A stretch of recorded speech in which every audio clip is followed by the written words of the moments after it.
की भुलेखा टीवी से जी आया अज असी फोर्टिस स्टेडियम से मौजूद हाँ तो साढ़े नाल मौजूद ने जी सर तुहाडा की नाम है? बिशारत महमूद। बिशारी साहब तुहाडे नाल मौजूद ने और इन्हों की असी मुच्छां के बारे इन्होंने पूछांगे कि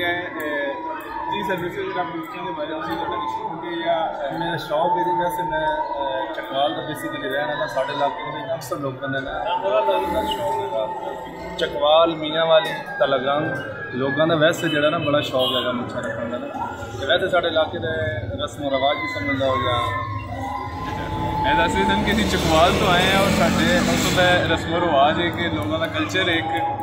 अपने कल्चर को जिंदा रखना चाहता इस तरह वैसे पंजाब का कल्चर है ना मुझ नहीं तो कुछ तरीकाकार है सर की मतलब की लाते ये जनाब जैतून का तेल ते दही मक्खन यानी कि खास चीज़ां ला के तो फिर इन्हूं बड़ा साफ सुथरा बड़ा ना घोड़ा तो मुझ रखनी बहुत मुश्किल काम है बड़ा प्रोटोकॉल करना पैंदा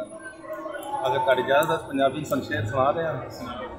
कटा खोज तेरी दीवाना हो के करा दर दर प्या गदा जाने बिना खोजी दे खोरा नहीं लभ सकता बिना रहबर न लभदा राह जाने तेरी दीद ही होए मेरी ईद होए मैं नगरी नगरी करा सदा जानी